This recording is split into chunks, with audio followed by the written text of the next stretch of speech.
যেই টপিকটা নিয়ে আজকে আমরা কথা শুনবো ইনশাআল্লাহ বিইذনিল্লাহ সেটা হচ্ছে কোরআনের সাথে আমাদের প্রিয় নবীজির সম্পর্ক কেমন ছিল? প্রফেটিক রিলেশন উইথ কোরআন। আল্লাহ রাসূল সাল্লাল্লাহু আলাইহি ওয়া আলিহি ওয়াসাল্লামের সাথে কোরআনের সম্পর্ক অ্যাটাচমেন্টটা কেমন ছিল? How was his relationship with the Quran? কিভাবে তিনি কোরআনকে ধারণ করতেন নিজের মধ্যে? কিভাবে কোরআনকে লালন করতেন? কোরআনকে কতটুকু সময় দিতেন? আজকের পুরো আলোচনা জুড়ে আমরা এটা দেখব। এবং একটু নিজের সাথে মিলিয়ে নেয়ার চেষ্টা করব যে আমরা কতটুকু কোরআনকে সময় দেই এবং কোরআনের সাথে আমাদের অ্যাটাচমেন্টটা কতটুকু? কোরআনের সাথে আমাদের ভালোবাসা এটা কতটুকু? আমরা কতটুকু কোরআনকে ধারণ করি বা লালন করি? এটা একটু নিজেদের সাথে মিলিয়ে নেয়ার চেষ্টা করব। পুরো আলোচনাটাতে আমি আমি প্রায় ৩০ টি পয়েন্ট কভার করার চেষ্টা করব। প্রত্যেকটা পয়েন্ট যদি ২ মিনিট করে আমি শেয়ার করি তাহলে ৩০ দুগুণা ৬০ মিনিট, প্রায় ১ ঘন্টা। খুব সিম্পলি যদি আমি বলি যে কোরআনের সাথে প্রিয় নবীজির সম্পর্ক কেমন ছিল? কোরআনের সাথে বেসিক্যালি আল্লাহ রাসূল সাল্লাল্লাহু আলাইহি ওয়া আলিহি ওয়াসাল্লামের গভীর প্রেমের বাঁধন ছিল। সীমাহীন ভালোবাসা ছিল। শর্টলি বলতে গেলে গভীর প্রেমের বাঁধন এবং সীমাহীন ভালোবাসা ছিল। Because he was the living কোরআন। তিনি নিজেই ছিলেন জীবন্ত কোরআন। আম্মা জান আয়েশা রাদিয়াল্লাহু তাআলা আনহাকে যখন জিজ্ঞেস করা হতো আল্লাহ রাসূল সাল্লাল্লাহু আলাইহি ওয়াসাল্লাম ইন্তেকালের পরে তাবিঈরা যখন জিজ্ঞেস করতেন যে কাইফা কানা খুলুকু রাসূলিল্লাহ, আম্মাজান আমাদের নবীর আচরণ কেমন ছিল? তো তখন আম্মাজান আয়েশা রাদিয়াল্লাহু তাআলা আনহা বলতেন কানা খুলুকুহু আল কুরআন। ওনার আচরণ ছিল কোরআনের আচরণ। কোরআনী জীবন ছিল ওনার। এবং ইনদামা রাসূলুল্লাহ ইয়ামশি আলাল আরদি কাআন্নাল কুরআনা ইয়ামশি আলাইহি। রাসূল সাল্লাল্লাহু আলাইহি ওয়াসাল্লাম যখন মদিনার রাস্তা দিয়ে হেঁটে যেতেন আম্মাজান আয়েশা বলতেন মনে হতো একটা জীবন্ত কোরআন হেঁটে যাচ্ছে। As if a living Quran is walking on the street of Medina. রাসূল সাল্লাল্লাহু আলাইহি ওয়াসাল্লাম মদিনার অলিতে গলিতে যখন হাঁটতেন দূর থেকে দেখে মনে হতো একটা লিভিং কোরআন হেঁটে যাচ্ছে। তার মানে পুরো কোরআনে ৩০ পারায় থিওরিটিক্যালি যা বলা আছে রাসূল সাল্লাল্লাহু আলাইহি ওয়াসাল্লামের জীবনে প্র্যাকটিক্যালি সেটা করে দেখানো আছে। এজন্য উনাকে বলা হয় লিভিং কোরআন। তিনি হচ্ছেন জীবন্ত কোরআন। এবং এই কোরআনকে রিসিভ করতে যেয়ে তিনি অনেক কষ্ট সহ্য করেছেন আমরা জানি। তিনি কোরআনের ভার বহন করেছেন। কোরআন কিন্তু খুব হেভি একটা বাণী। যেন তেন কোনো কথা নয়, এটা আল্লাহর কালাম। এজন্য আল্লাহ তাআলা বলছেন, "ইন্না সানুলকি আলাইকা কওলান সাকিলা।" নবী হে, আমি খুব ভারী, হেভি ওয়েট বাণী আপনার কাছে নাজিল করতেছি। এটা সাধারণ বাণী না। ওটের উপর বসে থাকা অবস্থায় যখন রাসূল সাল্লাল্লাহু আলাইহি ওয়াসাল্লামের উপর কোরআন নাজিল হতো, ওট মুহূর্তের মধ্যে দাঁড়ানো থেকে বসে যেত, ভার সহ্য করতে না পেরে। একবার যায়েদ বিন সাবিত রাদিয়াল্লাহু তাআলা আনহুর পায়ের মধ্যে মাথা রেখে রাসূল সাল্লাল্লাহু আলাইহি ওয়াসাল্লাম শুয়েছিলেন। হঠাৎ কোরআন নাজিল হলো। যায়েদ রাদিয়াল্লাহু তাআলা আনহু বললেন যে, "আমার মনে হচ্ছে যে রাসূল সাল্লাল্লাহু আলাইহি ওয়াসাল্লামের মাথাটা অনেক ভারী হয়ে গেল। এতক্ষণ আমার কোনো কষ্টই হচ্ছিল না। কিন্তু হুট করে মনে হলো যে উনার মাথাটা অনেক ভারী হয়ে গেল। আমার পা মনে হচ্ছে যে ভেঙে যাবে, ফেটে যাবে। কারণ কোরআন নাজিল হচ্ছে।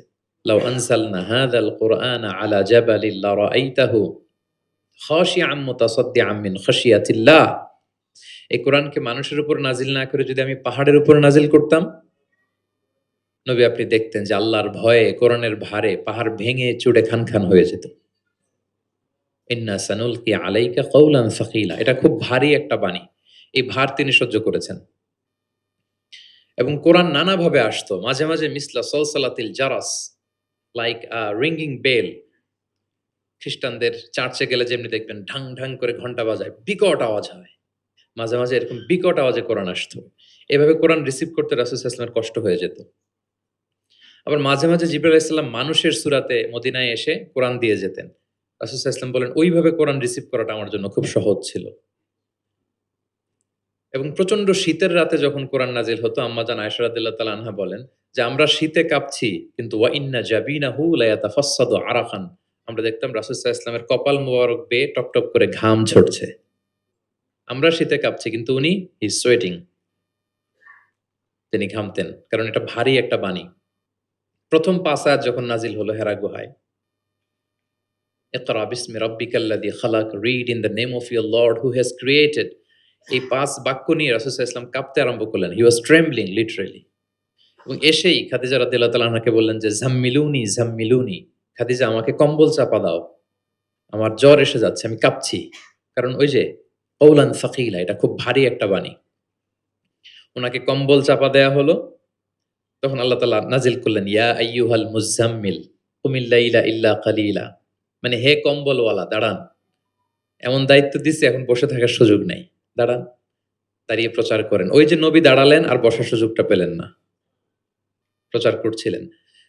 তাহলে প্রিয় নবীজি হি ওয়াজ লিভিং কোরআন, এক নম্বর পয়েন্ট। ২ নম্বর হচ্ছে কোরআনের ভার বহন করতে ওনার জীবনে অনেক স্যাক্রিফাইস করতে হয়েছে, কষ্ট করতে হয়েছে।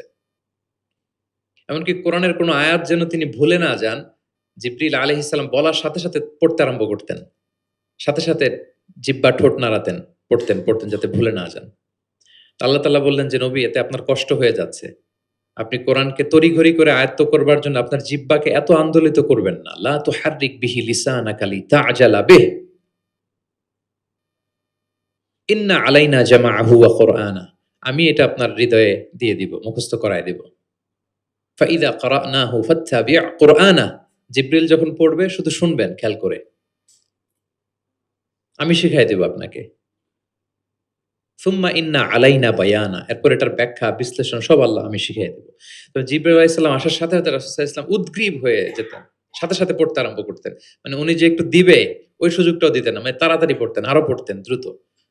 তো আল্লাহ তাআলা বলেন যে নবী হে, আপনি অস্থির হবেন না, উদগ্রীব হবেন না, বরং আমি আপনাকে শিখাই দেব।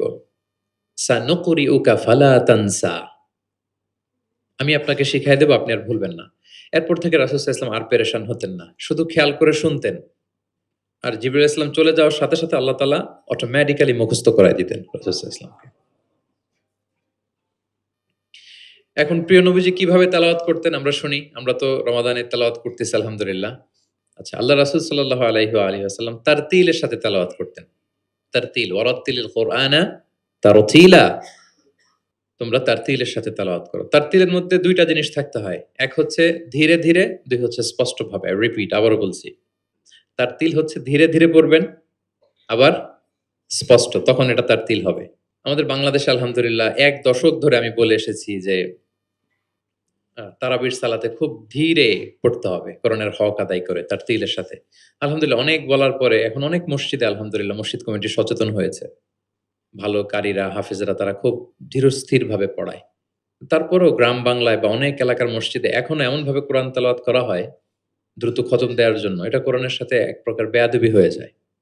ইভেন মালয়েশিয়াতে অথবা ইন্দোনেশিয়াতে কোনো এক জায়গায় আমি একটা ভিডিও দেখলাম যে এমনভাবে রুকুর উপরে সেজদা, আল্লাহু আকবার, সামি আল্লাহ, মানে 30 সেকেন্ডসে ২ রাকাত শেষ। আল্লাহ রাসূল সাল্লাল্লাহু আলাইহি ওয়াসাল্লাম ২ রাকাত পড়তে তাহাজ্জুদের নামাজে কত সময় নিতেন আমরা একটু দেখব। এইভাবে কিন্তু কোরআন তেলাওয়াত করতে নিষেধ করা হয়েছে। বরং আল্লাহ বলেছেন ওয়ারাত্তিলিল কুরআনা তারতিলা, কোরআনটা তারতিলের সাথে তোমরা তেলাওয়াত করবে। আল্লাহ রাসূল সাল্লাল্লাহু আলাইহি ওয়াসাল্লাম এভাবেই পড়তেন, ধীরে ধীরে স্পষ্টভাবে। ইয়ামুদ্দু বিহা সাওতাহু মাদ্দান, টেনে টেনে পড়তেন। আলহামদুলিল্লাহি রাব্বিল আলামিন, এই দেখেন টেনে পড়লাম।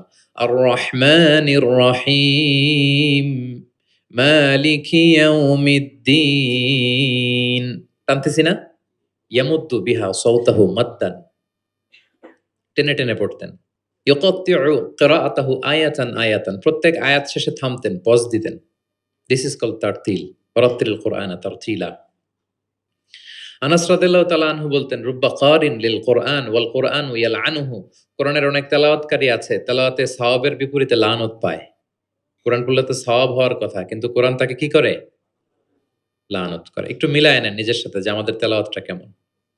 আচ্ছা, তাহলে রাসূল সাল্লাল্লাহু আলাইহি ওয়াসাল্লাম তারতিলের সাথে তেলাওয়াত করতেন। পাশাপাশি তিনি খুব সুমধুর কণ্ঠে তেলাওয়াত করতেন এবং তিনি আদেশ করতেন, যায়্যিনুল কুরআনা বিআসওয়াতিকুম, তোমরা তোমাদের গলায় যে আল্লাহ তাআলা সুর দিয়েছেন ওই সুর দিয়ে কোরআন তেলাওয়াত করো। যার যতটুকু সুর আছে, সবার হয়তো অত সুরেলা হবে না, যতটুকু, প্রত্যেকের একটা সুর আছে না নাই বলেন? যতটুকুই দিয়েছে আল্লাহ তাআলা আপনার গলায় সুর, ওই সুরটাকে ব্যবহার করে আপনি কোরআন তেলাওয়াত করবেন। রাসূল সাল্লাল্লাহু আলাইহি ওয়াসাল্লাম সুর দিয়ে কোরআন পড়তেন এবং তিনি বলেছেন, লাইসা মিন্না মান লাম ইয়াতাগান্না বিল কুরআন, আমার যে উম্মত সুর করে কোরআন পড়ে না সে কভু আমার উম্মত হতে পারে না, সুর করে পড়তে হবে। বারা ইবনে আযিব রাদিয়াল্লাহু তাআলা আনহু বলেন যে আমি একবার দেখলাম এশার নামাজের সময় ক্বারা রাসূলুল্লাহ ফিল ইশাই বিত্তিনি ওয়াজ যাইতুন, মানে ওয়াত্তিনি ওয়াজ যাইতুন ওয়া তুরি সিনিন, এই সূরাটা দিয়ে রাসূল সাল্লাল্লাহু আলাইহি ওয়াসাল্লাম দেখলাম একবার এশার নামাজের ইমামতি করতেছেন। বারা ইবনে আসিব রাদিয়াল্লাহু তাআলা আনহু তিনি বলতেছেন, এবং তিনি বলেন, ফামা সামি'তু আহাদান আহসানা সাওতাম মিনহু, আমার জীবনে এত সুরেলা কণ্ঠের অধিকারী কোন মানুষের তেলাওয়াত আমার জীবনে আমি শুনি নাই। বারা ইবনে আযিব রাদিয়াল্লাহু তাআলা আনহু রাসূল সাল্লাল্লাহু আলাইহি ওয়াসাল্লামের একজন সাহাবী, তিনি বলেন, এশার নামাজে দেখলাম সূরা আত-তিন দিয়ে তিনি নামাজের ইমামতি করছেন। এত সুমধুর ছিল নবীজির কণ্ঠ, আমি আমার জীবনে এত সুমধুর কণ্ঠের তেলাওয়াত শুনি নাই। না জানি প্রিয় নবীজি কত সুমধুর কণ্ঠে তেলাওয়াত করতেন, আমরা তো শুনতে পারি নাই। এবং রাসূল সাল্লাল্লাহু আলাইহি ওয়াসাল্লামের সুমধুর কণ্ঠের তেলাওয়াত শুনে মানুষ তো মুসলিম হয়েছেই, অনেক জিনও মুসলমান হয়েছে। অনেক জিন, মক্কার যারা গণক ছিল তারা জিন দিয়ে গণনার কাজ করত। জিনদেরকে উপরে পাঠাতো, ফেরেশতারা কি কনভারসেশন করে এগুলো শুনে আসতো, এগুলো এসে গণকদেরকে বলতো, গণকরা এগুলো বলে বলে মক্কায় বিভিন্ন ধরনের সংশয় তৈরি করত। কিন্তু যখন কোরআন নাজিল হওয়া শুরু হলো, আকাশের নিরাপত্তা জোরদার করা হলো, এখন আর জিনেরা উপরে যেতে পারে না, উপরে গেলে আগুনের গোলা ছোড়া হয় ওদের গায়ে। এবার জিনেরা একটা মিটিং বসলো, তারা বলতেছে ঘটনা কি, আগে তো অনেক ফেরেশতাদের কথা শুনে এসে গণকদের বলে দিতে পারতাম, এখন তো এই সুযোগটা নাই, ঘটনা কি, হোয়াট হ্যাপেন? নিশ্চয়ই পৃথিবীতে এমন নতুন কিছুর আগমন ঘটেছে যেটার প্রভাবে ঊর্ধ্ব জগতের নিরাপত্তা বলয়কে আরো মজবুত করা হয়েছে। কি সেটা খোঁজো। খুঁজতে খুঁজতে খুঁজতে খুঁজতে একদল জিন রাসূল সাল্লাল্লাহু আলাইহি ওয়াসাল্লাম উকাজের এক বাজারের দিকে যাচ্ছিলেন। ইন দ্য মিন টাইম ফজরের সালাতে তিনি নামাজের ইমামতি করছেন। ওই সময়ে একদল জিন পাশ দিয়ে যাচ্ছিল। হঠাৎ তারা দাঁড়িয়ে থমকে দাঁড়ালো, দেখে যে আল্লাহ রাসূল সাল্লাল্লাহু আলাইহি ওয়াসাল্লাম কোরআন তেলাওয়াত করতেছেন। এই কোরআনের বাণী তারা কখনো শুনে নাই।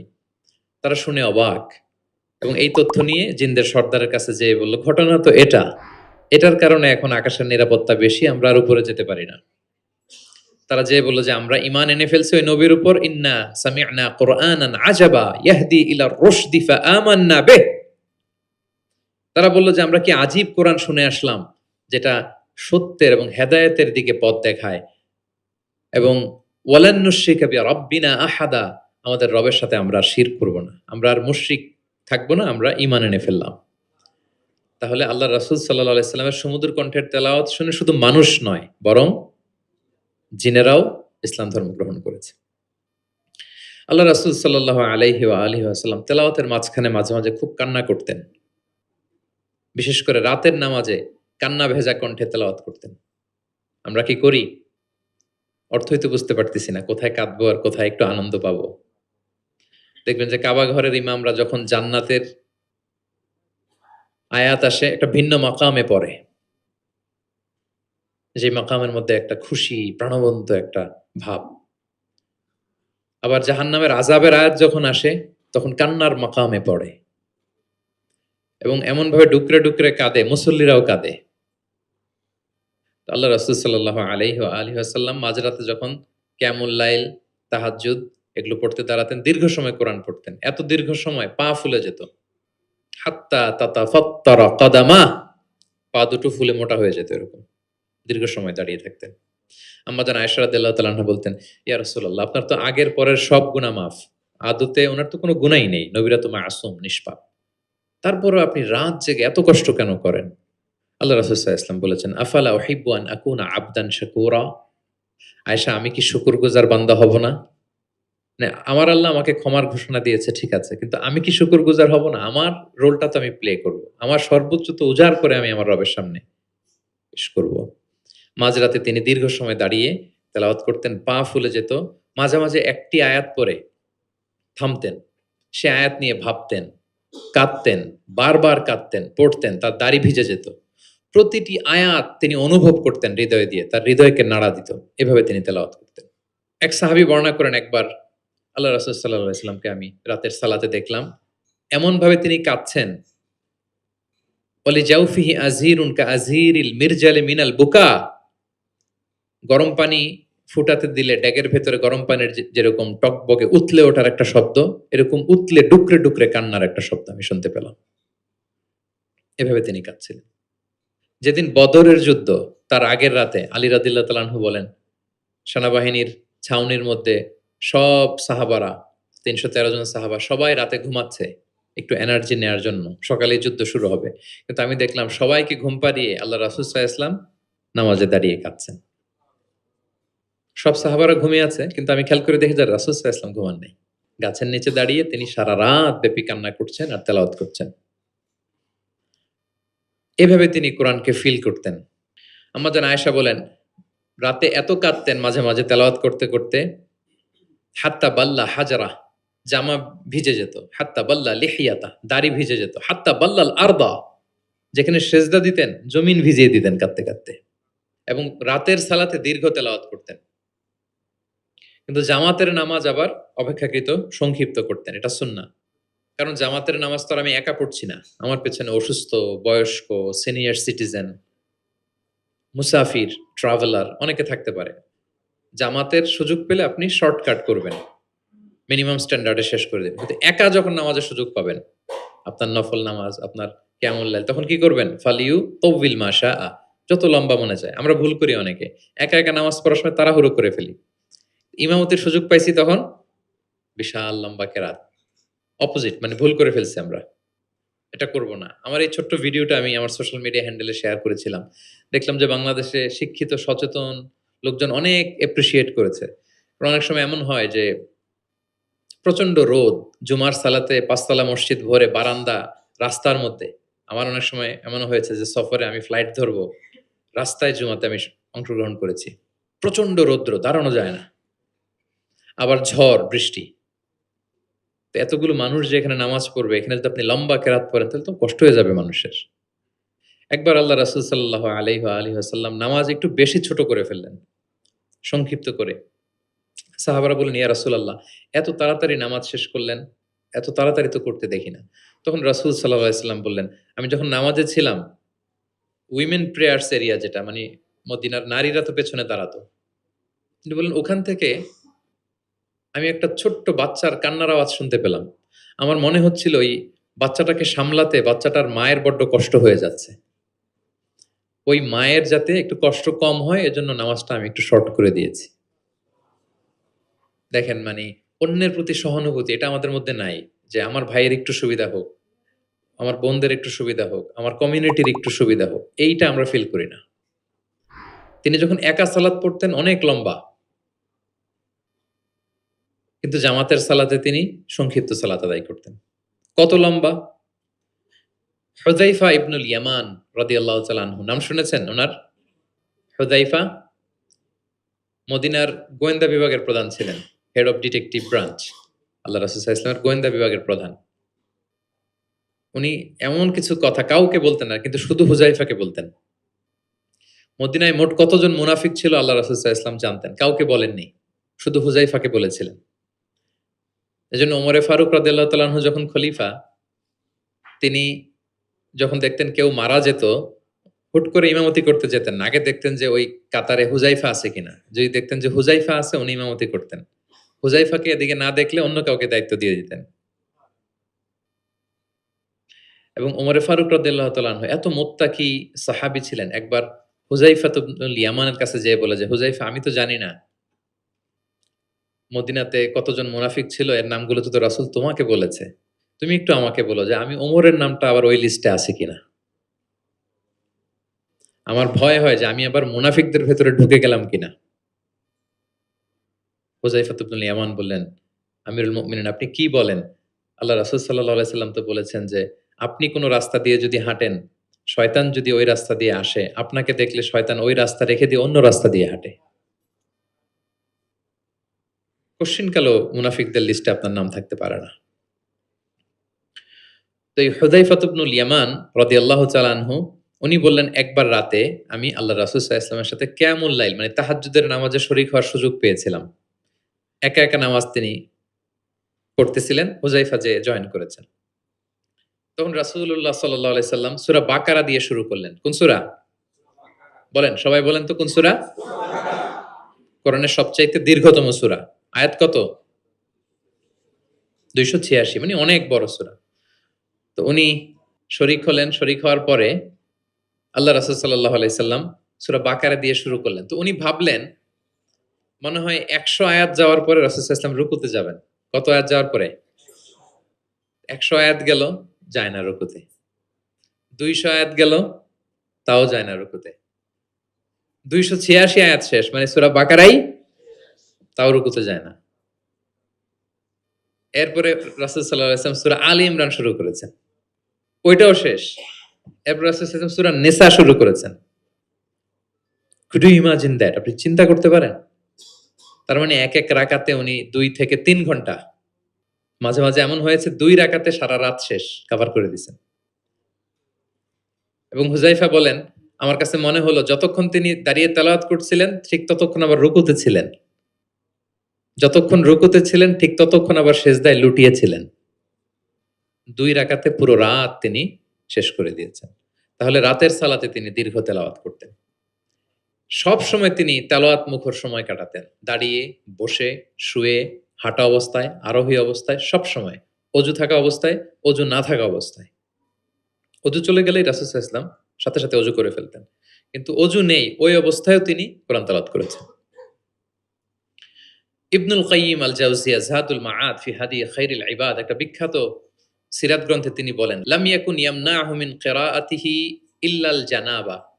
গোসল ফরজ হয় যেই পরিস্থিতিতে, ওই পরিস্থিতি ছাড়া কোনো কিছু রাসূল সাল্লাল্লাহু আলাইহি ওয়াসাল্লামকে কোরআন তেলাওয়াত থেকে বিরত রাখতে পারত না। মানে গোসল ফরজ হয় কোন কারণে আপনারা তো জানেন। এরকম পরিস্থিতি হলে তিনি শুধু তেলাওয়াত করতেন না। এছাড়া দাঁড়িয়ে, বসে, হাঁটছেন, আরোহণ করেছেন, অজু আছে কিংবা অজু নেই, সবসময় তিনি কোরআন তেলাওয়াত করতেন। মুআবিয়া ইবনে কুররা রাদিয়াল্লাহু তাআলা আনহু বর্ণনা করেন যে আব্দুল্লাহ ইবনে মুগাফফাল তিনি বলেন, একবার আমি রাসূল সাল্লাল্লাহু আলাইহি ওয়াসাল্লামকে দেখলাম যে তিনি উটের উপর চড়ে মক্কা বিজয়ের দিন উট হাঁকাচ্ছেন, উটের উপর বসা। তখন তিনি সূরা ফাতহ তেলাওয়াত করছেন, ইন্না ফাতাহনা লাকা ফাতহাম মুবিনা লিয়াগফিরা লাকাল্লাহু মা তাকদ্দামা মিন যামবিকা ওয়া মা তাআখার। তিনি বলেন যে আমি নিজে অষ্টম হিজরিতে মক্কা বিজয়ের দিন দেখলাম তিনি উট হাঁকাচ্ছেন আর পড়তেছেন ইন্না ফাতাহনা লাকা ফাতহাম মুবিনা, সূরা ফাতহ তেলাওয়াত করতেছেন। সুবহানাল্লাহ। তার মানে দাঁড়িয়ে বসে, অনেকে আমাদেরকে প্রশ্ন করে যে হুজুর শুয়ে শুয়ে কোরআন তেলাওয়াত করা যাবে? মানুষের মনে প্রশ্ন থাকে অনেক। তারপর বলে অজু ছাড়া কি কোরআন তেলাওয়াত করা যাবে মুখস্থ? অনেক প্রশ্নের সম্মুখীন হয়েছি আমি এটা। তার মানে আল্লাহ রাসূল সাল্লাল্লাহু আলাইহি ওয়াসাল্লামের জীবনী থেকে তো আপনি বুঝতে পারলেন যে কোনো কিছু আপনারা আটকাইতে পারবে কোরআন তেলাওয়াত থেকে?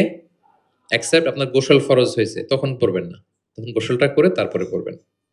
নিজ গৃহে তিনি তেলাওয়াত করতেন। আমরা অনেক সময় শুধু মসজিদে গেলেই কোরআনটা খুলে পড়ি, ঘরে আর পড়ি না। না, ঘরে পড়বেন। তিনি বলেছেন, লা তাজআলু বুয়ুতাকুম মাকাবিরা। তোমাদের ঘরগুলোকে কবর বানায় রেখো না। কবরের মধ্যে তো কোনো আমল হয় না। মৃত মানুষ শুয়ে থাকে, পড়ে থাকে। আমল নাই, জিকির নাই, তেলাওয়াত নাই। তো ঘরগুলোকে কবর বানিও না। ফাইন্না শাইতানা ইয়ানফিরু মিনাল বাইতিল্লাযী তুকরাউ ফীহি সূরাতুল বাকারা। যে ঘরে সূরা বাকারা তেলাওয়াত করা হয় ওই ঘর থেকে শয়তান দৌড়ে পালায়। অনেক ঘরে শয়তান ডিস্টার্ব করে, শয়তানের জিনের আসর হয়। অনেক অনেক ফ্যামিলিতে আমাদের কাছে আসে। জাদু, টোনা, বান, ব্ল্যাক ম্যাজিক, কালো জাদুর যে সমস্যা। আপনি সূরা বাকারা পড়বেন, আল্লাহ তাআলা আপনাকে প্রোটেক্টেড রাখবেন। আপনাদের পরিচিতদের মধ্যে থেকে এরকম ঘটনা শুনছেন না যে ব্ল্যাক ম্যাজিকে আক্রান্ত? কোন সূরা পড়বেন? হুম। যারা খুব বেশি আক্রান্ত, অল্প সাউন্ডে সূরা বাকারাটা চালিয়ে ঘুমিয়ে পড়বেন। সারা রাত যেন তেলাওয়াত চলে। কোনো ব্ল্যাক ম্যাজিক আপনার ক্ষতি করতে পারবে না ইনশাআল্লাহ। অল্প সাউন্ডে MP3 তে করে কি করবেন? চালিয়ে রাখবেন। সূরা বাকারাকে খুব গুরুত্বের সাথে পড়তে বলেছেন আল্লাহ রাসূল সাল্লাল্লাহু আলাইহি ওয়াসাল্লাম। তিনি বলেছেন, ইকরাউ সূরাতাল বাকারা ফাইন্না আখযাহা বারাকা ওয়া তারকাহা হাসারা ওয়া লা ইস্তাতিউহাল বাতালা। যে এটা পড়বে বরকত পাবে, যে পড়বে না সে আফসোস করবে। আর যে এটা আত্মস্থ করবে পড়বে, ওয়ালা তাস্তাতিউহাল বাতালা ইয়ানি আস-সাহারা, ম্যাজিশিয়ান। কোন ম্যাজিশিয়ানের ম্যাজিক তার উপর কাজ করবে না। কোন ব্ল্যাক ম্যাজিক তার কাছে কিছুই করতে পারবে না। এজন্য ঘরে ঘরে কোন সূরা? সূরা বাকারা। এই বাকারার মধ্যে একটা স্পেশাল আয়াত আছে, 255 নম্বর আয়াত, যেটাকে বলা হয় আয়াতুল কুরসি। এটা রেগুলার পড়বেন প্রত্যেক ফরজ সালাতের পরে। মান ক্বারা আয়াতাল কুরসি দুবুরা কুল্লি সালাতিন মাকতুবাতিন লাম ইয়ামনাহু মিন দুখুলিল জান্নাতি ইল্লাল মাউত। প্রত্যেক ফরজ সালাতের পরে যে ব্যক্তি আয়াতুল কুরসি তেলাওয়াত করবে ওই ব্যক্তির জান্নাতে প্রবেশের ক্ষেত্রে আর কোনো বাধা থাকে না। একটা জিনিস ছাড়া, মৃত্যু।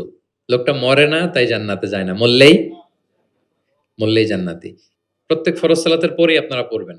যারা পড়েন কন্টিনিউ করবেন, আর যারা পড়েন না মনে রাখবেন, নোটে রাখেন, যেটা আমরা রেগুলার ওয়াজিফা বানাবো। ইট শুড বি রেগুলার ওয়াজিফা। আল্লাহ রাসূল সাল্লাল্লাহু আলাইহি সাল্লাম তিনি বলেছেন যে ৭ কেরাতের যেটা দিয়ে সহজ লাগে সেটা দিয়ে তেলাওয়াত করতে পারবো, মানে ফ্লেক্সিবিলিটি আছে। আমরা এটা একটু একাডেমিক আলোচনা হয়ে যায়, তারপরে বলে রাখি, আমরা যেই তেলাওয়াতটা করি বা কোরআন পড়ি, এটা রিওয়ায়াত হাফসান আসিমের তেলাওয়াত করি আরকি। এছাড়াও আরো অনেকগুলো ৭ টা কেরাত আছে। এগুলো যারা ইলমুল কেরাতে যারা মাহের তারা জানে। তো সেগুলো দিয়েও আপনি তেলাওয়াত করতে পারবেন, ফ্লেক্সিবিলিটি আছে। হ্যাঁ? এটার পরে আরেকটা বিখ্যাত কেরাত আছে, ওয়ারশের কেরাত, রিওয়ায়াত ওয়ারশান নাফিআ। এরকম কুম্বুলের কেরাত আছে। এরকম অনেকগুলো কেরাত আছে। এই কেরাত আপনি পড়তে পারবেন। যেমন আরো সহজ করে বলি, আমরা যেমনি পড়ি ওয়াদ-দুহা ওয়াল লাইলি ইযা সাজা, আরেকটা মুতাওয়াতির সনদের এরকম কেরাত আছে, তারা পড়ে ওয়াদ-দুহে। আমরা পড়ি কি? ওয়াদ-দুহা। ওই কেরাতে কি পড়ে? ওয়াদ-দুহে। আমরা পড়ি ওয়াল লাইলি ইযা সাজা, ওরা পড়ে ওয়াল লাইলি ইযা সাজে।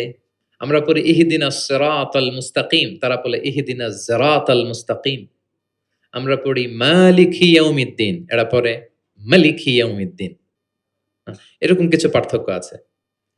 তো ওই কেরাতগুলোও সহিহ মুতাওয়াত্তির সনদে আসছে। তো আল্লাহ রাসূল সাল্লাল্লাহু আলাইহি ওয়াসাল্লাম বলেন ৭ কেরাতের যেটা দিয়ে সহজ লাগে তোমরা পড়ো।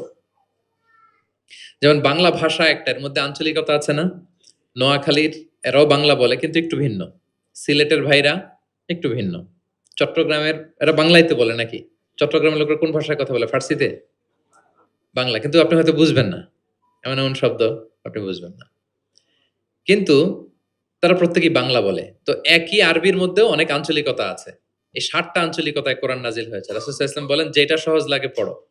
তো একবার হিশাম বিন হাকিম বিন হিজাম উনি একবার সূরা ফুরকান পড়তেছেন এমন একটা কেরাতে, যেই কেরাত ওমর রাদিয়াল্লাহু তাআলা আনহু শোনেন নাই। উনি তো আবার খুব রাগী ছিলেন। ইসলামের কোন রুল ভায়োলেট হইছে দেখলে তাৎক্ষণিক অ্যাকশন নিতেন, ডাইরেক্ট অ্যাকশন নিতেন। তো উনি ভাবছে যে কোরআনকে বোধহয় সে বিকৃত করে পড়ছে। এই কেরাতটা ওনার আবার জানা ছিল না। উনি ধরে চাদর ধরে টেনে হিচড়ে রাসূল সাল্লাল্লাহু আলাইহি ওয়াসাল্লামের কাছে নিয়ে আসছে। বলছে, ইয়া রাসূলুল্লাহ দেখেন কিভাবে কোরআনকে বিকৃত করে। তো আল্লাহ রাসূল সাল্লাল্লাহু আলাইহি ওয়াসাল্লাম বললেন, ওমর শান্ত হও, আগে তাকে ছাড়ো। ওমর রাদিয়াল্লাহু আনহু ছাড়লেন। রাসূল সাল্লাল্লাহু আলাইহি ওয়াসাল্লাম বললেন, আরসিলহু ইকরা। এই ওমর রাখো, ছাড়ো। আচ্ছা পড়ো, কিভাবে পড়ছো? তো হিশাম বিন হাকিম বিন হিজাম তেলাওয়াত করে শোনালেন সূরা ফুরকান। রাসূল সাল্লাল্লাহু আলাইহি ওয়াসাল্লাম বললেন, হাকাযা উনজিলাত, কোরআন তো এভাবেও নাজিল হয়েছে। আচ্ছা ওমর তুমি কিভাবে জানো? ওমর রাদিয়াল্লাহু তাআলা আনহু বললেন, ইয়া রাসূল আপনি তো আমাদেরকে এইভাবে শিখিয়েছেন। তখন রাসূল সাল্লাল্লাহু আলাইহি ওয়াসাল্লাম বললেন, ওয়া হাকাযা উনজিলাত, এভাবেও নাজিল হয়েছে। উনজিলাল কুরআনু আলা সাবআতি আহরুফ, আরবি ভাষা ৭ টা ডায়ালেক্টে, 7 ডায়ালেক্টে কোরআন নাজিল হয়েছে। ফাকরাউ মা তায়াসসারা মিন, যেটা দিয়ে সহজ লাগে। ওয়াদ দুহা পড়লেও হবে, দোহে পড়লেও হবে। হ্যাঁ, সবটাই পড়তে পারবেন। দোহাও হবে, দোহেও হবে। আল্লাহ রাসূল সাল্লাল্লাহু আলাইহি ওয়াসাল্লাম অন্যকে কোরআন তেলাওয়াত শোনাতেন। উবাই ইবনে কাআব রাদিয়াল্লাহু তাআলা আনহুকে বললেন, ইন্নাল্লাহা আমারানি আন আকরা আলাইকাল কুরআন।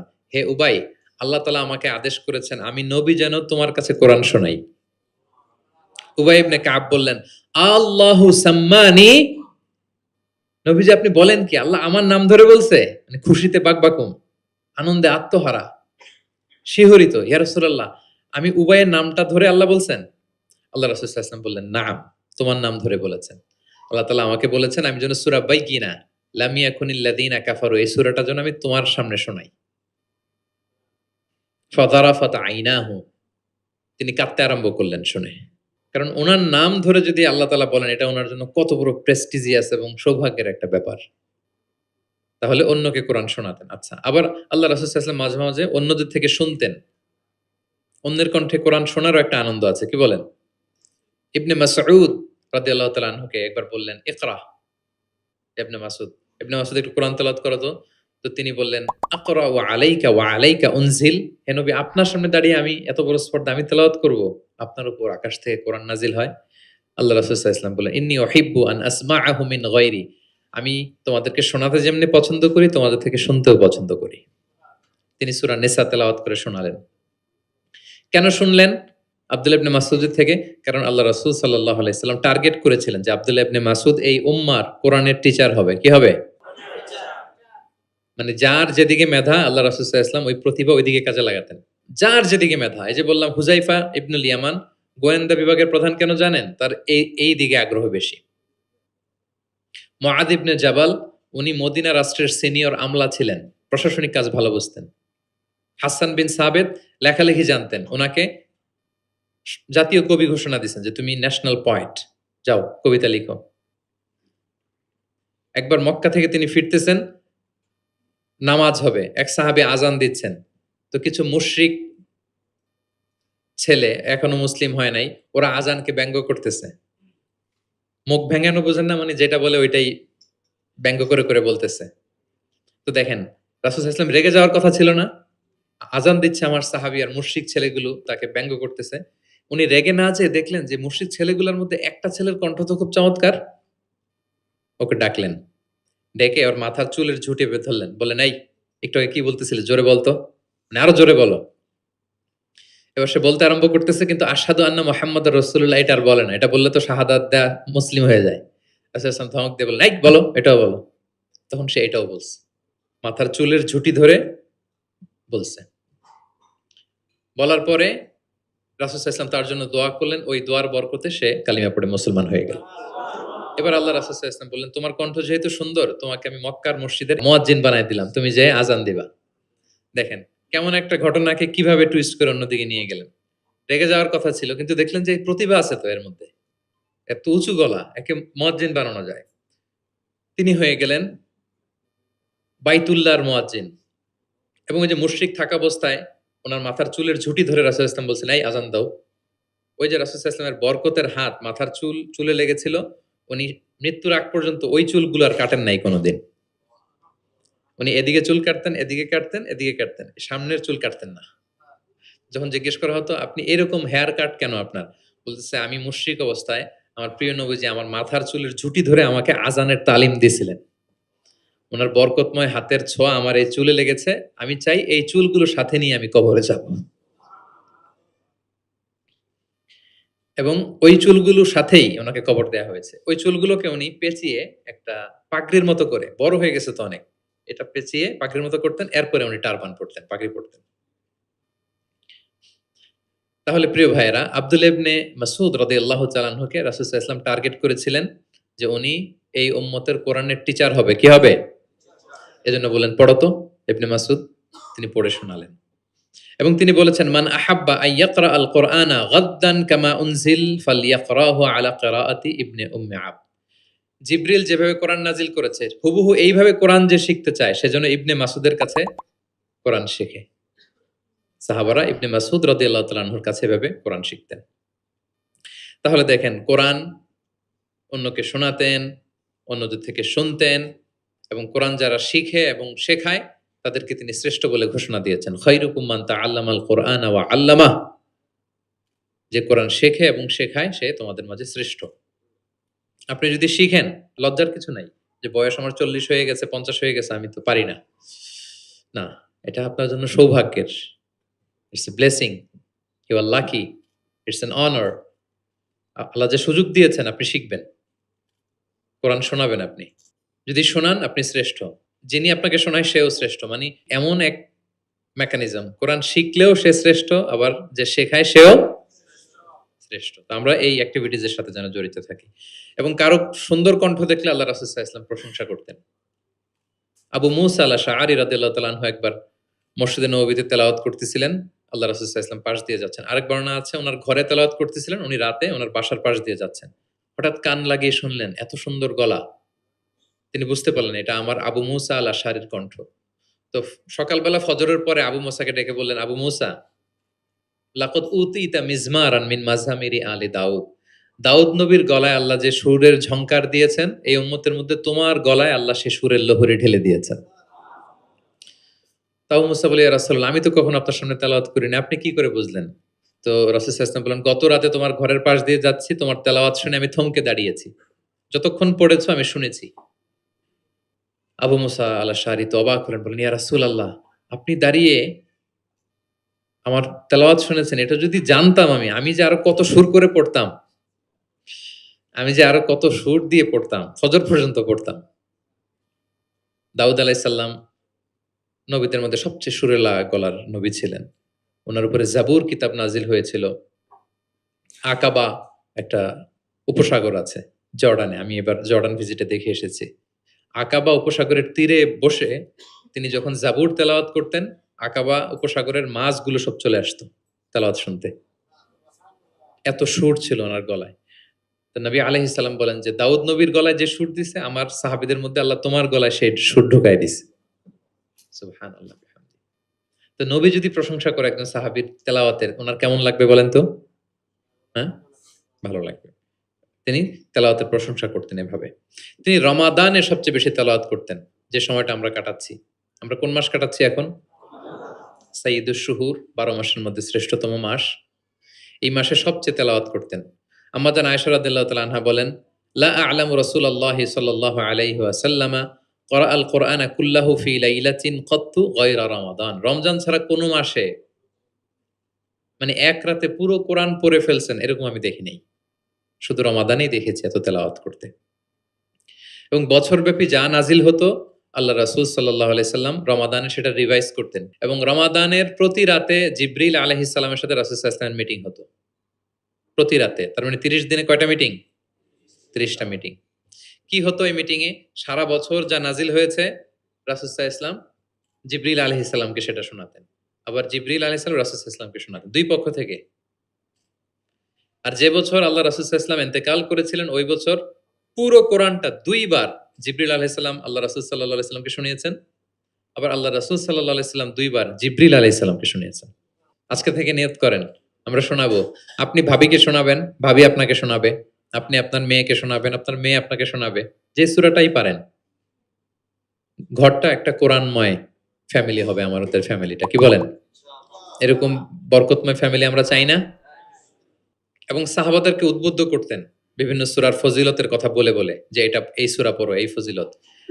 একবার উবাই ইবনে কাব রাদিয়াল্লাহু তাআলা আনহুকে বললেন, আতুহিব্বু আন উআল্লিমাকা সূরাতান লাম ইয়ানজিল ফিত তাওরাত ওয়ালাল ইনজিল ওয়ালা জাবুর। হে উবাই, তুমি কি চাও যে আমি তোমাকে এমন একটা সূরা শিখাবো যেটার মতো মর্যাদাপূর্ণ সূরা তাওরাতেও নাই, ইনজিলেও নাই, জাবুরেও নাই, কোথাও নাই, এত মর্যাদাপূর্ণ? তিনি বললেন, বালা ইয়া রাসূল, অবশ্যই শিখাবেন। তখন আল্লাহ রাসূল সাল্লাল্লাহু আলাইহি ওয়াসাল্লাম বলেন, সেই সূরাটা তুমি নিজেই জানো। সেটা কি? সেটা হচ্ছে কাইফা তাকরাউ ফিস সালাহ। তুমি নামাজে কোন সূরা পড়ো? মানে কোন সূরা ছাড়া নামাজ হয় না বলেন তো? সূরা ফাতিহা। আল্লাহ রাসূল সাল্লাল্লাহু আলাইহি ওয়াসাল্লাম বললেন, এই সূরা ফাতিহা এটা যেন তেন কোন সূরা নয়। এর মতো মর্যাদাপূর্ণ সূরা তাওরাত, জাবুর, ইনজিল কোথাও আসেনি। ইন্নাহা লাহিয়া সাবউল মাসানি ওয়াল কুরআনুল আযীম। এটা নিত্য পাঠনীয় সপ্তবাক্য। সূরা ফাতিহায় মোট কয়টা বাক্য? ৭ টা। সবাই বলেন কয়টা? এটাকে বলে সাবউল মাসানি, মানে সব সময় পড়া হয় এমন ৭ টা বাক্য। ওয়ালাকাদ আতাইনাকা সাবআম মিনাল মাসানি ওয়াল কুরআনাল আযীম। এটা সবসময় পড়তে হয়। আবু হুরায়রা রাদিয়াল্লাহু তাআলা আনহু বলেন যে আল্লাহ রাসূল সাল্লাল্লাহু আলাইহি ওয়াসাল্লাম একবার আমাদেরকে উৎসাহ দিয়ে বললেন যে একটা সূরা আছে, এই সূরার ৩০ টা আয়াত। এই সূরা যদি কেউ তেলাওয়াত করে, এই সূরা কিয়ামতের দিন এই তেলাওয়াতকারীর পক্ষে আল্লাহর কাছে সুপারিশ করবে। এমনকি তর্ক করবে যতক্ষণ না আল্লাহ তাআলা তেলাওয়াতকারীকে জান্নাতি হিসেবে ঘোষণা না দেয়। বলেন তো কোন সূরা এটা? সূরা মুলক। হ্যাঁ। অনেক মানুষ আলহামদুলিল্লাহ, শতাধিক মানুষ দেশে বিদেশে এয়ারপোর্টে আমাকে দেখা হইলেই বলে যে, শেখ আপনার সূরা মুলকের তাফসীর শুনে আমি সূরা মুলক মুখস্থ করেছি। আলহামদুলিল্লাহ, আমার সৌভাগ্য। অনেকে বলে যে সাইয়্যিদুল ইস্তিগফার আপনার আলোচনা থেকে শুনে মুখস্থ করেছি। তারপর অনেকে বলেছে যে আস্তাগফিরুল্লাহর আমলটা আপনার আলোচনা থেকে শুনে আমরা অভ্যস্ত হয়েছি আলহামদুলিল্লাহ। এটা অভ্যাস করবেন। সূরা মুলক তেলাওয়াত করবেন। কয় আয়াত সূরা মুলকে? ১ মাসে কয় দিন? প্রতিদিন যদি একটা আয়াত মুখস্থ করেন, ৩০ দিনে সূরা মুলক হয়ে যাবে না? কঠিন? বেশি কঠিন? করবেন। এভাবে ফজিলতের কথা বলে আল্লাহ রাসূল সাল্লাল্লাহু আলাইহি ওয়াসাল্লাম সাহাবাদেরকে উদ্বুদ্ধ করতেন। গত বছর আমার একটা বই এসেছে, কোরআনের উপর এক নজরে কোরআন। নাম শুনেছেন না আপনারা? সবগুলো সূরার ফজিলত আমরা ওখানে নিয়ে এসেছি। ১১৪ সূরার ফজিলতকে আপনি পাবেন। এবং পড়লে আপনার আরো বেশি মন চাইবে সূরাটার তাফসীর জানতে, অর্থ জানতে, মুখস্থ করতে। এই সূরার ফজিলত কি? সূরার মূল আলোচনা কি? এই সূরা নাজিলের প্রেক্ষাপট কি? এর মধ্যে লেসন কি? মেজর থিম কি? আমি যেভাবে তাফসীর করে আপনাদেরকে শোনাই, ওইভাবেই সহজ করে প্রত্যেকটা সূরা 5 থেকে 6 পৃষ্ঠায় কভার, যত বড় সূরা হোক। একেবারে সামারি নিয়ে এসেছি। যাদের সংগ্রহে আছে এই রমাদানে পড়বেন। খুব সহজ মনে হবে। যেই সূরাটার অনুবাদ পড়তে মনে চায়, আগে এক নজরে কোরআন থেকে একবার রিভাইজ দিয়ে নিবেন, অনুবাদটা সহজ মনে হবে। যেই সূরাটার তাফসীর জানতে মনে চায়, আগে এক নজরে কোরআন থেকে একবার পড়ে নিবেন, একেবারে ক্রিস্টাল ক্লিয়ার, সহজ হয়ে যাবে। দাজ্জালের ফিতনা থেকে বাঁচতে আল্লাহ রাসূল সাল্লাল্লাহু আলাইহি সাল্লাম সূরা কাহাফের প্রথম 10 আয়াত মুখস্থ করতে বলেছেন। আল্লাহ রাসূল সাল্লাল্লাহু আলাইহি সাল্লাম ইরশাদ করেন, মান হাফিযা 10 আয়াতিন মিন আউয়ালি সূরাতিল কাহফি উসিমা মিন ফিতনাতিদ দাজ্জাল। যে সূরা কাহাফের প্রথম 10 আয়াত মুখস্থ করবে সে দাজ্জালের ফিতনা থেকে মুক্ত থাকবে ইনশাআল্লাহ। মুখস্থ করবেন। সূরা কাহাফের প্রথম কয় আয়াত? 10 আয়াত। আল্লাহ রাসূল সাল্লাল্লাহু আলাইহি সাল্লাম কোরআনের ব্যাখ্যা করতেন। নিজেই কোরআনের ব্যাখ্যা করতেন। কারণ তার উপরই তো কোরআন নাজিল হয়েছে। তিনিই সবচেয়ে বড় মুফাসসির। আল্লাহ রাসূল সাল্লাল্লাহু আলাইহি সাল্লামের চেয়ে বেশি কোরআনের ব্যাখ্যা আর কি কেউ জানে? ব্যাখ্যা করতেন। একবার তিনি আল্লাযীনা আমানু ওয়া লাম ইয়ালবিসু ঈমানাহুম বিযুলমিন উলাইকা লাহুমুল আমনু ওয়া হুম মুহতাদুন। আর ঈমানের সাথে জুলুমকে মেশায়নি, তাদের জন্য আছে নিরাপত্তা এবং হেদায়েত। সাহাবারা অবাক হলেন, যে ইয়া রাসূলুল্লাহ, আমাদের মধ্যে এরকম কে আছে যে ঈমানের সাথে জুলুম মিশায় নাই? মানে ঈমান আনার পরে কোনো পাপ করি নাই, কম বেশি পাপ তো আমাদের হয়েছে, জুলুম তো হয়েছে। তাহলে আমরা কি নিরাপত্তা হেদায়েত পাবো না? তো রাসূল সাল্লাল্লাহু আলাইহি ওয়াসাল্লাম বললেন যে এই জুলুম দ্বারা ওই জুলুম উদ্দেশ্য না। এই জুলুম দ্বারা উদ্দেশ্য হচ্ছে শিরক। এই জুলুম দ্বারা উদ্দেশ্য কি? এই যে ব্যাখ্যা করে দিচ্ছেন। সাহাবীদের ভুল ধারণা ভাঙায় দিচ্ছেন। তিনি বলতেছেন, তোমরা কি লোকমান আলাইহিস সালামের ওই নসিহত পড়ো নাই যে লা তুশরিক বিল্লাহ ইন্না শিরকা লা যুলমুন আযীম? ওনার ছেলেকে বলতেছেন যে বাবা, শিরক করো না। শিরিক সবচেয়ে বড় জুলুম। শিরিক সবচেয়ে বড় কি? কারণ এই জুলুমটা মানুষ কার উপর করে? আল্লাহর উপর করে। তাহলে জুলুম মানে হচ্ছে এই আয়াতের মধ্যে শিরক। তাহলে স্বয়ং রাসূলুল্লাহ সাল্লাল্লাহু আলাইহি ওয়াসাল্লাম নিজে ব্যাখ্যা করে দিয়েছেন। সাহাবারা ওনারা ক্লিয়ার হয়ে গেলেন। কোরআনে যারা অধিক পারদর্শী তাদেরকে রাসূল সাল্লাল্লাহু আলাইহি ওয়াসাল্লাম প্রায়োরিটি দিতেন। কি দিতেন? প্রায়োরিটি। আল্লাহ রাসূল সাল্লাল্লাহু আলাইহি ওয়াসাল্লাম বলেছেন, ইয়া উম্মুল কওমা আকরাউহুম লিকিতাবিল্লাহ। একসাথে ধরেন যে অনেকে হয়েছেন, তো ইমামতি করবে কে? আমরা 5 ভাই একসাথে হইছি। নামাজের সময় হইছে। ইমামতি কে করবে? হ্যাঁ, যে কোরআন ভালো জানে। আকরাউহুম লিকিতাবিল্লাহ। আল্লাহর কিতাব যে বেশি জানে, বেশি ব্যাখ্যা জানে, বেশি মুখস্থ সে। আচ্ছা, ওয়া ইন কানাত কিরাআতুহুম সাওয়া, যদি তাদের সবার কেরাত সমান হয় তখন রাসূল সাল্লাল্লাহু আলাইহি ওয়াসাল্লাম বললেন, ফাইয়া উম্মুহুম আকদামুহুম হিজরাতান। তাহলে যে আগে হিজরত করছে সে, মানে তখন আগে হিজরত, যে আগে হিজরত করেছে তাদের মর্যাদা বেশি ছিল। ফাইন কানু ফিল হিজরাতি সাওয়া, হিজরতেও যদি সমান হয়, ধরেন যে 5 জন একসাথে হিজরত করছিল, এই 5 জন মিলে এখন নামাজ পড়বে, তো এখন কে? আল্লাহ রাসূল সাল্লাল্লাহু আলাইহি ওয়াসাল্লাম বললেন, ফাইয়া উম্মুহুম আকবারুহুম সিন্নান, যার বয়স বেশি সে, যে সিনিয়র সে ইমামতি করবে। তাহলে সবচেয়ে বেশি অগ্রাধিকার কাকে দিলেন? যে কোরআন বেশি জানে। এবং তিনি দোয়া করতেন, আল্লাহ কোরআনকে আমার হৃদয়ের বসন্ত বানিয়ে দেন। আল্লাহ আমার অন্তরের জ্যোতি বানিয়ে দেন। আল্লাহ আমার কষ্ট দূরের কারণ বানিয়ে দেন। এই দোয়াটা মালয়েশিয়াতে তো কুনুতের মধ্যে সবসময় পড়ে দেখি আমরা। আল্লাহুম্মা জাআলিল কুরআন আল আযীমা রাবিআ কুলুবিনা ওয়া নূরা সুদুরিনা ওয়া জালাআ আহজানিনা ওয়া যাহাবা হুমুমিনা ওয়া গুমুমিনা। শুনছেন না আপনারা? হ্যাঁ। রাসূল সাল্লাল্লাহু আলাইহি ওয়াসাল্লাম যেই ভাষায় বলেছেন সেটা হচ্ছে তাজআলুল কুরআন রাবিআ কলবি। আল্লাহ এই কোরআনকে আপনি আমার অন্তরের বসন্ত বানান, প্রশান্তি বানান। নূরা সাদরি, আমার অন্তরের বুকের আলো বানান, হৃদয়ের আলো। আমার দুঃখের অপসারণকারী বানান, আমার দুশ্চিন্তা দূরকারী বানান। এই দোয়াটা আপনারা করবেন। আল্লাহ রাসূল সাল্লাল্লাহু আলাইহি ওয়াসাল্লাম শেষ বয়সে উনার চেহারায় কিছুটা বার্ধক্যের ছাপ চলে এসেছিল।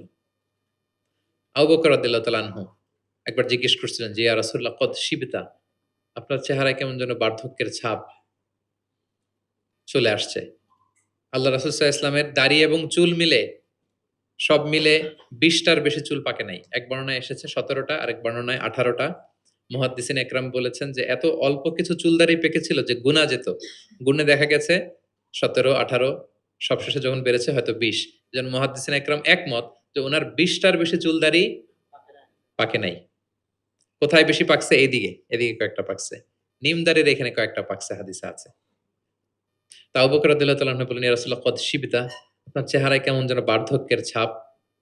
তখন আল্লাহ রাসূল সাল্লাল্লাহু আলাইহি ওয়াসাল্লাম বললেন, শাইয়াবাতনি হুদ ওয়াল ওয়াকিআ ওয়াল মুরসালাত ওয়া আম্মা ইয়াতাসাআলুন ওয়া ইযা শামসু কুবিরাত। আবু বকর বলো না আর, এই ৫টা সূরা আমাকে বার্ধক্যে উপনীত করে দিয়েছে।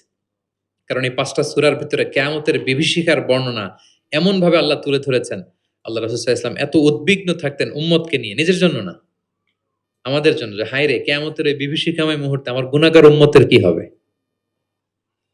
ওই কঠিন পরিস্থিতিতে আমার উম্মতের কি হবে? এটা যখন ভাবতেন, এই ৫টা সূরা পড়তেন, কিয়ামতের বিভীষিকাময় এই পরিস্থিতি, দৃশ্যায়নের চিন্তা, মানসপটে কল্পনাপটে চিন্তা করতে, করতে উনার মধ্যে বার্ধক্যের ছাপ চলে আসছে। কোরআন পড়তে, পড়তে উম্মতের চিন্তায়। সব নবীকে আল্লাহ তাআলা একটা স্পেশাল দোয়া করার সুযোগ দিয়েছিলেন। আর সব নবীরা ওই দোয়া দুনিয়াতেই করেছে। একমাত্র আমাদের প্রিয় নবীজি ছাড়া। সব নবী ওই দোয়া খাটায় ফেলছে দুনিয়াতে। আল্লাহ রাসূল সাল্লাল্লাহু আলাইহি ওয়াসাল্লাম ওই দোয়া করেন নাই। তিনি বলেন, ওয়া ইন্নী আখতাবিউ দাওয়াতি শাফাআতান লি উম্মতি ইয়াউমাল কিয়ামা। আমার ওই দোয়াটা, স্পেশাল দোয়াটা, যেটা করলেই আল্লাহ কবুল করবে, ওই দোয়াটা আমি কিয়ামতের দিন আমার গুনাহগার উম্মতের জন্য রেখে দিয়েছি। আমি সেদিন আমার উম্মতের জন্য সেই দোয়াটা করব।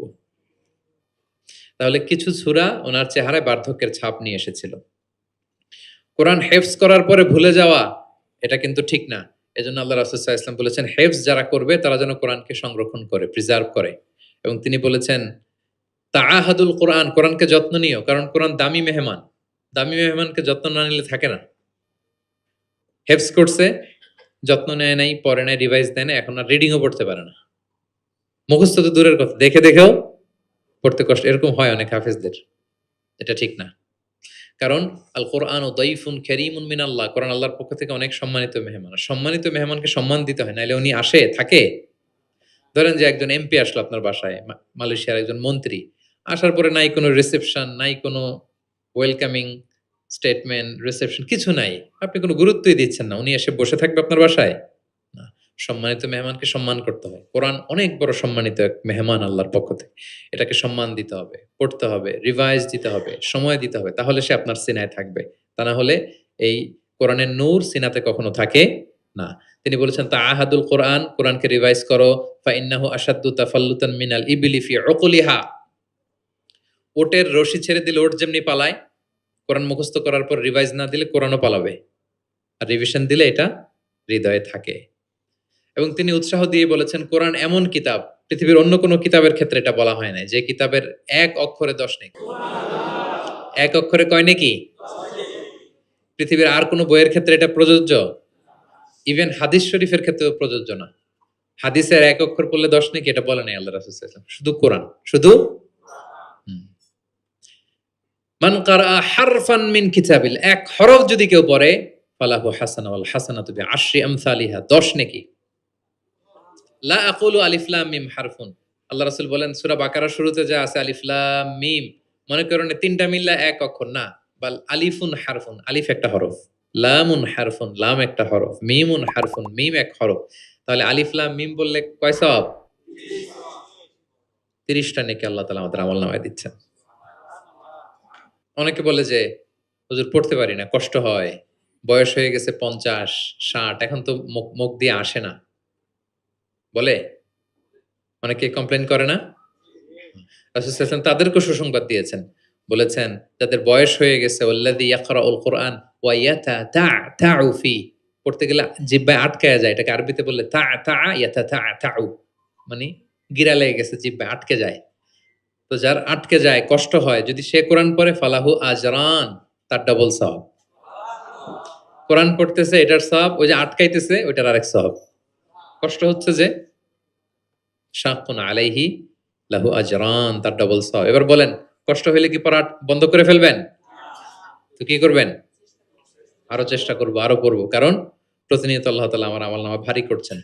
এবং এই যে কোরআনের মজলিসে হাজির হলে, আল্লাহ রাসূল সাল্লাল্লাহু আলাইহি ওয়াসাল্লাম উৎসাহিত করেছেন যে কোরআনের মজলিসে হাজির হলে কি হয়? ইয়াতলুনা কিতাবাল্লাহ, যেখানে কোরআনের আলোচনা হয়, ওয়া ইয়াতাদারাসুনা বাইনাহুম ইল্লা নাযালাত আলাইহিমুস সাকিনা, প্রশান্তি নেমে আসে, আসমানি প্রশান্তি। আপনি প্রশান্তি ফিল করতেছেন? সাকিনা হৃদয়ে? এই যে আজকের এই প্রোগ্রামে আপনি যেটা ফিল করতেছেন, পৃথিবীর কোন গেট টুগেদার, কোন ফাংশন, কোন প্রোগ্রামে কি এই প্রশান্তি আপনি পান? পাইলে বলেন। পাবেন? কোরআনের যে মাজলিস, ওটাতে বসলেই একটা আলাদা আসমানি প্রশান্তি। হাফফাতহুমুল মালাইকা, ফেরেশতারা ঘিরে রাখে এই প্রোগ্রাম। কি করে? আজকে আপনাদের সিকিউরিটি দিতেছে কারা? পুলিশ, বিশেষ ফোর্স, কারা? ফেরেশতারা, মালাইকাতুল্লাহ, ওয়া যাকারাহুমুল্লাহু ফীমান ইনদাহ। এবং আল্লাহ তাআলা ফেরেশতাদের সামনে গর্ব করে বলে, দেখো আমার বান্দারা আমাকে দেখে নাই, জান্নাত দেখে নাই, জাহান্নাম দেখে নাই, কোরআন পড়ে বিশ্বাস করেই আজকে চলে আসছে, গর্ব করে বলতে থাকে। তখন আল্লাহ বলে যে এই বান্দারা কি চায়, আজকে যা চাবে তাই দিয়ে দেব। যেন ইফতারের পূর্ব মুহূর্তে দোয়া কবুলের একটা মাহেন্দ্রক্ষণ, আমরা যেন এই সময়টাকে কাজে লাগাই, আমরা আল্লাহর কাছে দোয়া করব। আর এত এত ফজিলতের পরেও যারা কোরআন পড়ে নাই তাদের নসিবে কি থাকবে বলেন? আল্লাহ রাসূল সাল্লাল্লাহু আলাইহি ওয়াসাল্লাম তাদের বিরুদ্ধে স্বয়ং মামলা দায়ের করবেন, যার সুপারিশ ছাড়া আমরা জান্নাতের চেহারা দেখব না। ওই নবী তার বিরুদ্ধে দাঁড়াবে। ওয়াকালা রাসূলু ইয়া রাব ইন্না কওমি ইত্তাখাযু হাযাল কুরআনা মাহজুরা। তিনি কিয়ামতের দিন বলবে, আল্লাহ আমার এই উম্মত কোরআনকে পরিত্যক্ত করেছে, ইগনোর করেছে, বর্জন করেছে, পড়ে নাই। বছরের পর বছর গেছে, কোরআনটা হাতে নেয় নাই, কোরআনের একটা পাতা খুলে দেখে নাই। একের পর এক রমাদান সে পেয়েছে, কোরআনকে কোনোদিন সে তেলাওয়াত করে নাই, পাঠ করে নাই। আচ্ছা বলেন, যেই নবীর সুপারিশ ছাড়া আমরা জান্নাতে যাওয়া কল্পনাও করতে পারি না, ওই নবী যদি আপনার বিরুদ্ধে মামলা দায়ের করে, তাহলে তো জান্নাত ফকফকা একেবারে, নাকি? জান্নাতের রাস্তা ক্লিয়ার না? ইম্পসিবল, অসম্ভব। খবরদার প্রিয় ভাইয়েরা, একটু রিভাইজ করেন কোরআনের সাথে আমাদের সম্পর্ক কেমন, প্রিয় নবীজির সম্পর্ক কেমন তো আমরা শুনলাম। আমরা একটু দেখি যে আসলে আমাদের সম্পর্ক কেমন। আমরা নিজেরা শোনাই কিনা অন্যকে, অন্য থেকে শুনি কিনা, রাত্রিবেলা তেলাওয়াত করার সময় কান্না করি কিনা, চেষ্টা করি কিনা, অর্থ পড়ি কিনা, তাফসির পড়ি কিনা, কোরআন অনুযায়ী জীবনটা গড়ি কিনা, আমল করি কিনা, একটু নিজের সাথে নিজে বোঝাপড়া করেন। তাহলে আল্লাহ রাসূল সাল্লাল্লাহু আলাইহি ওয়া আলিহি ওয়াসাল্লাম যেভাবে কোরআনের সাথে নিজের সম্পর্ক করেছেন, আমরাও এভাবে নিজেদের সাথে কোরআনের সম্পর্ক করতে চাই। কি বলেন? চাই কি চাই না? এই রমাদানে আমাদের সময়গুলো কোরআনময় হোক, আমরা চাই। ধীরস্থির ভাবে পড়বেন। আজকে তো আমরা বললাম কিভাবে পড়বেন? 4G গতিতে নাকি 5G স্পিডে, তার তিলের সাথে স্পষ্টভাবে ধীরে ধীরে। অনেকে কোরআনের খতম তুলতে যায়, কোরআনের খতম দেয়া ফেলায়। লানত করবে কোরআন তাদের প্রতি। এটা করবেন না আমার প্রিয় ভাই, ধীরস্থির ভাবে তেলাওয়াত করুন, কোরআনের বঙ্গানুবাদ পড়ুন। এক নজরে কোরআন, এটা আমরা তৈরিই করেছি, এরকম বই বাংলা ভাষায় হয় নাই। বাংলায় মাশাআল্লাহ অনেক অনুবাদ হয়েছে আলহামদুলিল্লাহ, অনেক বাংলায় তাফসির হয়েছে আলহামদুলিল্লাহ, কিন্তু কোরআনের সার নির্যাস আসে নাই। ইংরেজিতে আমি পেয়েছি, আরবিতে কিছু বই পেয়েছি, কিন্তু বাংলায় হয় নাই। অনেক সাধনার ফসল এটা। হাতে নিলে বুঝতে পারবেন যে কি শ্রম দেয়া হয়েছে এটাতে, সহজ করে আপনাকে বুঝায় দেওয়া হবে, সেটা পড়বেন। এবং যে সূরাগুলোকে আল্লাহ রাসূল সাল্লাল্লাহু আলাইহি ওয়াসাল্লাম বিশেষভাবে তেলাওয়াত করতে বলেছেন, তেলাওয়াত করবেন। সূরা কাহাফ জুমাবারে তেলাওয়াত করবেন, করেন তো? কোন সূরা? সূরা কাহাফ। ফজরের পরে সূরা ইয়াসিন, ফজরের পরে মাগরিবের পরে ওয়াকিয়া পড়বেন, মাগরিবের পরে এশার পরে সূরা মুলক, এশার পরে রাতে ঘুমোতে যাওয়ার আগে সূরা বাকারার শেষ 2 আয়াত, আমানা রাসূল, করেন। মান ক্বারাআ আয়াতাইন মিন আখিরি সূরাতিল বাকারাতি ফি লাইলাতিন কাফাতা। আল্লাহ নবী বলেন, যে ব্যক্তি রাতে ঘুমোতে যাওয়ার আগে সূরা বাকারার শেষ 2 আয়াত পরে ঘুমাতে যায়, ওই রাতের সেফটি, সিকিউরিটি, প্রোটেকশনের জন্য এই আয়াত দুইটাই যথেষ্ট হয়ে যায়। সূরা বাকারার শেষ 2 আয়াত পড়বেন। 3 কুল পড়বেন, 3 কুল। কুল আস-সালাসা, 3 কুল। কুল হুয়াল্লাহু আহাদ, কুল আউযু বিরাব্বিল ফালাক, কুল আউযু বিরাব্বিন নাস। 3 কুল পড়বেন ফজরের পরে, মাগরিবের পরে, বিছানায় ঘুমোতে যাওয়ার আগে। আল্লাহ রাসূল সাল্লাল্লাহু আলাইহি ওয়াসাল্লাম এগুলো পরে হাতে ফু দিতেন, লম্বা একটা ফু দিয়ে সারা শরীরে এরকম মেসেজ করতেন, মাস্তাতা, যতটুকু সম্ভব হয়। তাহলে এটা special protection from your Lord. শয়তানের বিপরীতে, ব্ল্যাক ম্যাজিক, জাদু টোনা বানের বিপরীতে প্রোটেকশন নিলেন কার কাছ থেকে? এই ওজিফাগুলো পালন করবেন। যদি করেন, আপনার জীবন প্রশান্তিময় হবে, আপনার জীবনের সব হতাশা দূর হবে, ডিপ্রেশন দূর হবে, আসমানি প্রশান্তি নেমে আসবে ইনশাআল্লাহ। আল্লাহ তাআলা আমাদের সবাইকে কথাগুলো বোঝার ও আমল করার তৌফিক দান করুক। আমরা পড়ি আমিন।